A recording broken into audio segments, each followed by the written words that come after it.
रोजाना यूपी चुनाव का अपडेट जानने के लिए क्लीन न्यूज यूपी को सब्सक्राइब करना बिल्कुल ना भूलें। तो चलिए जानते हैं आज की 10 बड़ी खबरों को।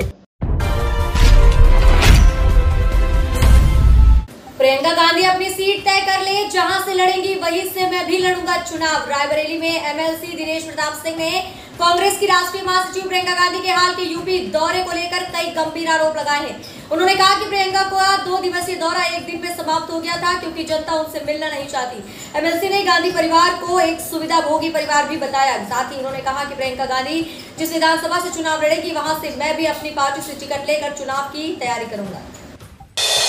विधानसभा चुनाव में फिर साथ आ सकते हैं यूपी के लड़के। पंजाब के दलित कार्ड ने दिया मौका।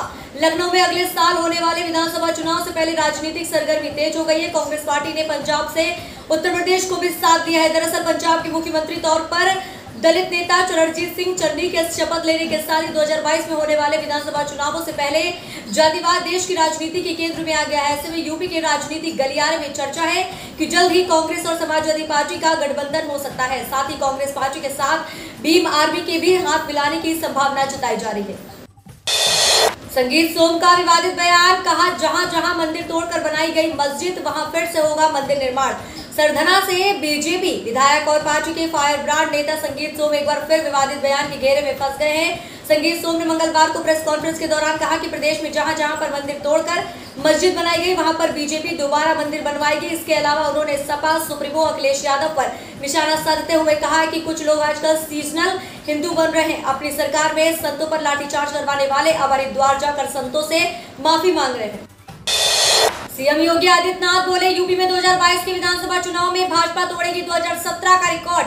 मुख्यमंत्री योगी आदित्यनाथ ने कहा कि यूपी में 2022 के चुनाव में भाजपा अपना 2017 का रिकॉर्ड तोड़ने जा रही है। हमारी सरकार ने बिना भेदभाव के प्रदेश में विकास कराया है और अब आप भी बिना भेदभाव के समर्थन करें। उन्होंने कहा कि गन्ना मूल्य शीघ्र घोषित होगा। इस दौरान उन्होंने कानून व्यवस्था के मुद्दे पर विरोधियों को जमकर निशाने पर रखा। उन्होंने तालिबान के समर्थन में होने वाली बयानबाजी पर तल्ख तेवर दिखाए, ये कहकर कि अफगानिस्तान में तालिबान जो कर रहा है वह विश्व देख रहा है। ऐसे लोगों का समर्थन करने से सपा नेताओं के चेहरे उजागर हुए हैं। जनता को घबराने की जरूरत नहीं है। भाजपा सरकार तालिबान की भाषा बोलने वालों को कानून के दायरे में लाकर सजा देगी। शिवपाल सिंह यादव से मिले असदुद्दीन ओवैसी, चुनाव में गठबंधन पर हुई चर्चा। ऑल इंडिया मजलिस-ए-इत्तेहादुल मुस्लिमीन के अध्यक्ष असदुद्दीन ओवैसी ने मंगलवार को प्रगतिशील समाजवादी पार्टी के राष्ट्रीय अध्यक्ष शिवपाल सिंह यादव से उनके आवास पर मुलाकात की। दोनों नेताओं के बीच प्रदेश के सियासी हालात पर करीब आधे घंटे तक बातचीत हुई। ऐसे चर्चा है कि असदुद्दीन ओवैसी उत्तर प्रदेश में आगामी विधानसभा चुनाव के लिए भागीदारी संकल्प मोर्चा में शिवपाल को भी लाना चाहते हैं। इस कवायद को लेकर ओवैसी के शिवपाल यादव से पहले भी मुलाकात हो चुकी है। बिहार में बीजेपी एमएलए की ओवैसी को धमकी, मोदी योगी के खिलाफ बोलना बंद नहीं किया तो घर से निकलना होगा मुश्किल। अपने बयानों के लिए बिहार में सुर्खियों में रहने वाले भारतीय जनता पार्टी विधायक हरिभूषण ठाकुर बचौल ने हैदराबाद सांसद असदुद्दीन ओवैसी को धमकी दी है। ऑल इंडिया मजलिस-ए-इत्तेहादुल मुस्लिमीन के अध्यक्ष असदुद्दीन ओवैसी की तुलना मधुबनी की बिस्फी विधानसभा के विधायक बचौली ने भौंकने वाले कुत्ते से की है। पटना में हरिभूषण ने कहा है कि अगर असदुद्दीन ओवैसी प्रधानमंत्री नरेंद्र मोदी और उत्तर प्रदेश के मुख्यमंत्री योगी आदित्यनाथ के खिलाफ बोलना बंद नहीं करेंगे तो उनका घर से निकलना मुश्किल हो जाएगा। भाजपा यूपी चुनाव प्रभारी धर्मेंद्र प्रधान टीम के साथ आज पहुंचेंगे लखनऊ। 3 दिन चलेगा मैराथन मंथन का दौर। उत्तर प्रदेश मिशन 2022 के लिए भारतीय जनता पार्टी हाईकमान द्वारा बनाई विधानसभा चुनाव प्रभारी, सह प्रभारी और क्षेत्र प्रभारियों की टीम अपने पहले दौरे पर बुधवार को लखनऊ आ रही। प्रभारी धर्मेंद्र प्रधान और उनकी टीम यहाँ लगातार मैराथन बैठक करेंगी। विधानसभा चुनाव की रणनीति के लिए होने जा रहे इस अहम बैठक में मुख्यमंत्री योगी आदित्यनाथ अपनी कैबिनेट के साथ रहेंगे। कई केंद्रीय मंत्री और पार्टी के वरिष्ठ पदाधिकारी इनमें शामिल होंगे। उत्तर प्रदेश विधानसभा 2022 चुनाव पीस कमेटी और उलमा काउंसिल ने मिलाया हाथ। यूनाइटेड डेमोक्रेटिक अलायंस का किया ऐलान। उत्तर प्रदेश विधानसभा चुनाव के लिए पीस पार्टी और राष्ट्रीय उलमा काउंसिल ने हाथ मिलाया है। दोनों दलों ने मंगलवार को गठबंधन का ऐलान किया है। गठबंधन को यूनाइटेड डेमोक्रेटिक अलायंस नाम दिया है। यह अलायंस प्रदेश के सभी सीटों पर चुनाव लड़ेगी। पीस पार्टी के अध्यक्ष डॉक्टर अय्यूब और राष्ट्रीय उलमा काउंसिल के राष्ट्रीय अध्यक्ष मौलाना आमिर राशिद ने इस गठबंधन की घोषणा की।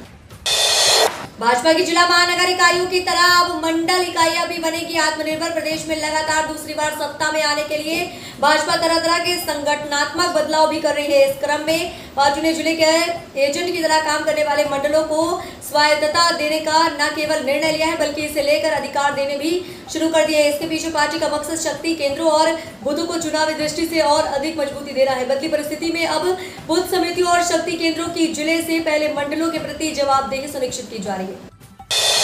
आगामी विधानसभा चुनाव में भाजपा काट सकती है विधायकों के टिकट, ढूंढा सत्ता विरोधी लहर की गांठ। हाल ही में गुजरात और उत्तराखंड में मुख्यमंत्रियों को बदलने के बाद भारतीय जनता पार्टी और राज्यों में अपने आधे मौजूदा विधायकों के टिकट काटने की योजना बना रही है। आगामी विधानसभा का चुनाव जिन राज्यों में होना है वहां के मौजूदा विधायकों के टिकट बड़े पैमाने पर काटे जा सकते हैं। 2022 के चुनाव में भाजपा इसे सत्ता विरोधी लहर को रोकने का सबसे बड़ा तरकीब मान रही है। सरकार खुद के कराए एक सर्वे के अनुसार मानती है कि लोगों के मन में सरकार को लेकर रोष बढ़ा। तो ये थी आज के 10 सबसे बड़ी और महत्वपूर्ण खबरें। अगर आपने अभी तक वीडियो को लाइक और शेयर नहीं किया है तो जरूर कर दें। इससे हमें आपके लिए वीडियो बनाने में मोटिवेशन मिलता है। और आप न्यूज़ को कहां से देख रहे हैं हमें कमेंट के माध्यम से बताना ना भूलें।